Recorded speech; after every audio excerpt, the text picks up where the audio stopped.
Huling namataan ng severe tropical storm Christine sa vicinity ng bayan ng Makunakon sa Isabela ngayong alas 4 po ng madaling araw.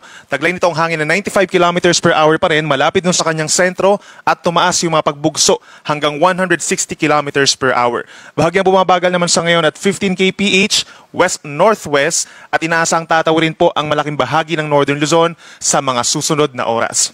Base po sa ating latest satellite animation, ito na yung peak na magkakaroon tayo ng malalakas na hangin at malakas na ulan na siyang direktang epekto nitong si Bagyong Christine, lalo na sa may Northern and Central Luzon. Habang kitang-kita po dito sa ating animation, itong makapal na kumpul ng ulap sa may bahagi ng Mimaropa and Calabarzon. Associated po ito sa trough o yung outer rain bands nitong si Bagyong Christine. At meron din tayong namamataan sa may timog silangang bahagi po ng bagyo, hindi naman nakaka-apekto sa ating bansa. Outer rain bands din po yan. Habang sa malayong parte ng ating kalupaan, ay meron pong panibagong low pressure area na nabuo. Dito po sa may silangan ng Mindanao, nasa almost 2,400 kilometers away po. Within the next 24 hours, mataas ang chance na ito magiging isang tropical depression or mahinang bagyo. But within the next 3 days po, malayo pa rin ito sa ating kalupaan at walang inaasahang direktang epekto sa ating bansa. Pero patuloy yung ating magiging monitoring for this low pressure area dahil posible rin ito pumasok ng ating PAR early next week. Ito po yung latest track ng Pag-asa regarding kay Bagyong Christine.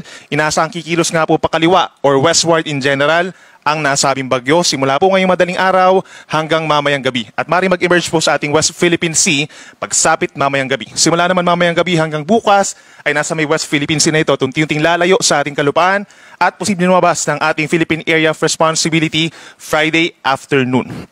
Mananatili pa rin po ito as a severe tropical storm o yung may katamtamang lakas ng hangin in terms of lakas ng isang bagyo. Subalit kung mapapansin po nila, habang lumalayo sa ating kalupaan, pagsapit po ng Sunday or Monday, babagal ng bagyo at maaaring pumihit pagsapit po ng Monday or Tuesday habang nasa may parte po ng timog na bahagi ng China. Kaya patuloy po natin itong monitor dahil posibleng maka-impluensya pa rin ang nasabing Bagyong Christine sa magiging panahon lalo na sa western seaboards or western coast ng ating bansa.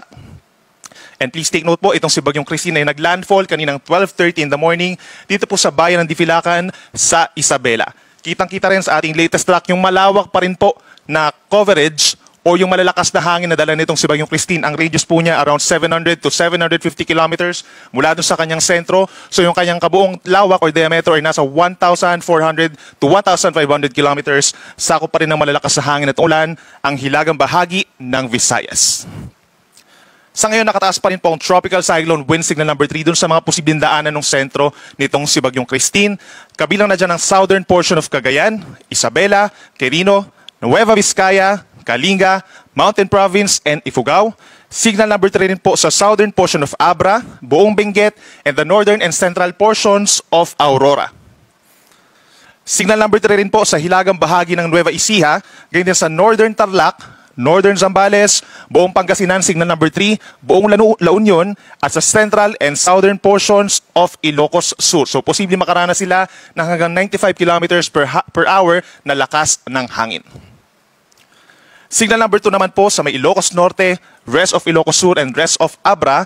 Ganyan din sa Apayao, natitirang bahagi ng Cagayan kabilang Babuyan Islands, rest of Aurora, rest of Nueva Ecija, buong Bulacan, signal number 2, ganyan din ang rest of Tarlac, buong Pampanga, rest of Zambales, Bataan, and Metro Manila, signal number 2 po sa ngayon.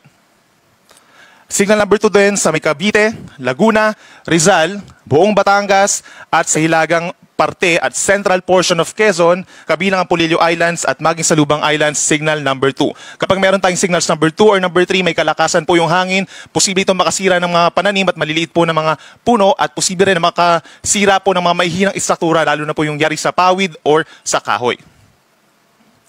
Meron naman tayong signal number 1 or strong winds pa rin po dito sa timog na bahagi ng bansa apart from Batanes, rest of Quezon, rest of Occidental Mindoro, buong Oriental Mindoro, Marinduque, Romblon, northern portion of mainland Palawan, kabilang na po ang mga isla ng Cuyo and Calamian, Camarines Norte, Camarines Sur, signal number 1, Catanduanes, Albay, Sorsogon, Masbate, kabilang ang Burias, and Ticao Islands.